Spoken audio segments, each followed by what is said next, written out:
Dark World. Hopefully what you saw didn't offend you just now in the beginning of the video and scared you away from watching this part.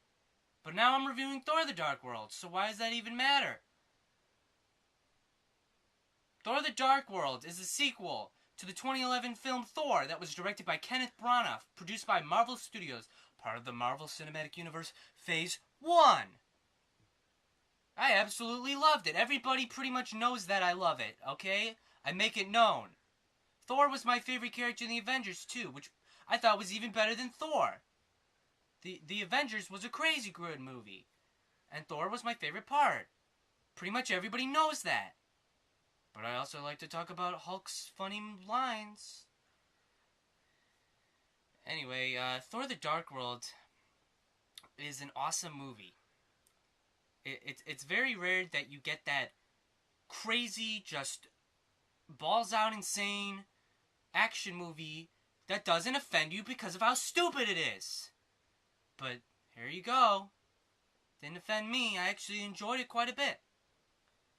What did I like the most about it? Well, we should probably talk about the plot. I don't know. Some crazy guy, Malekith, wanted to destroy the universe except Svartalfheim or whatever it's called because darkness and evil. Blah! What an asshole. So then we have Thor and Loki working together to fight this villain.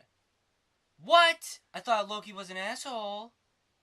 Well, he is, but lesser of two evils, I guess. So in this one, the brothers must unite. Okay? It's a great family story. A great family film. Okay? So Thor and Loki work together to fight Malekith. Everybody laughs. Everybody cries. They go home. They tell their families about this movie. This movie's awesome! Okay?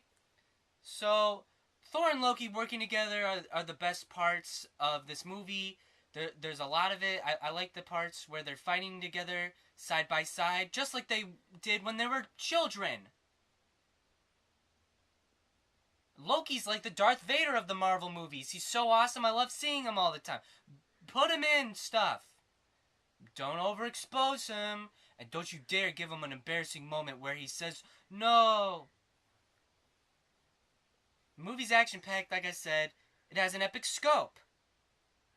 There's hammer stuff. I like the stuff where Thor throws his hammer and then it comes back to him. It was badass in Thor. It was even more badass in the Avengers. And maybe even more badass here. They did some crazy hammer stuff in this one. So, the main villain was okay. Malekith.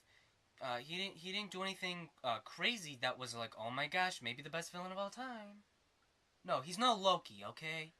But Loki's a good guy in this one, kind of. And the movie's sort of like Lord of the Rings meets Star Wars even more than the first one. So if you like the sound of that and don't think it sounds absolutely stupid, then go pay $5 or however much you have to pay to see this film. Okay? And, of course, Thor will return, right? You got Avengers Age of Ultron, the sequel to the Avengers coming out. So Thor's gonna come back. There's probably gonna be a Thor 3 because, well, I will have a spoiler section talking about that. Yeah, I don't really have much else to say except, 10 out of 10. That's right. One of my favorite movies of the year. Spoiler section, okay? So, if you don't like getting spoiled about the Norse gods and established mythology that has nothing to do with Marvel Comics, then don't watch, I guess, because I'm not really talking about real Norse mythology. This is Marvel Comics, so stay if you like Marvel Comics. So, that ending. Damn.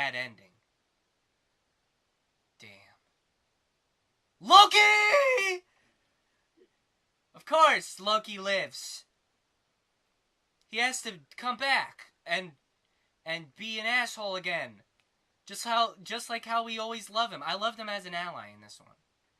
But he's got to be an asshole again, okay?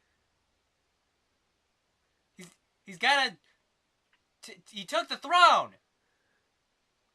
Evil! So, that was great. That ending. I don't know which I like more, the ending of the first Thor or the ending of this one. This one was crazy badass. Okay. And that cameo by Chris Evans as Captain America, man, that made me laugh. I think that was the funniest thing in the whole movie.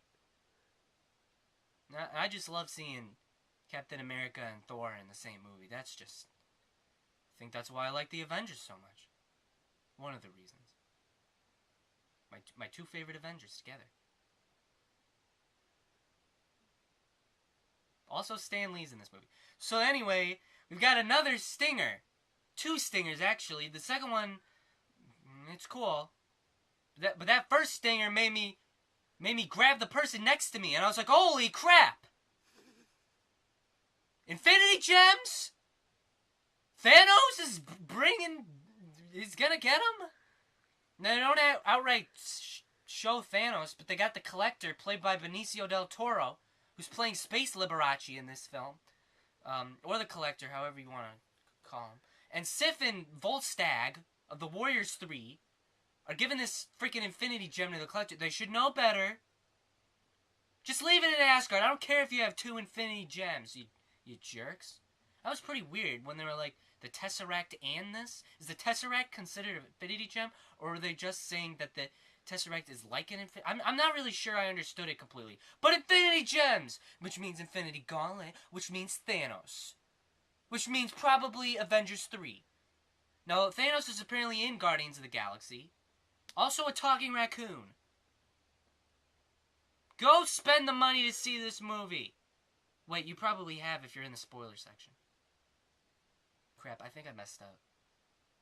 Crap, I think we have to reshoot this whole video. Just kidding! Loki, enough of your tricks! Thor? I'm not Loki. I've had a long day.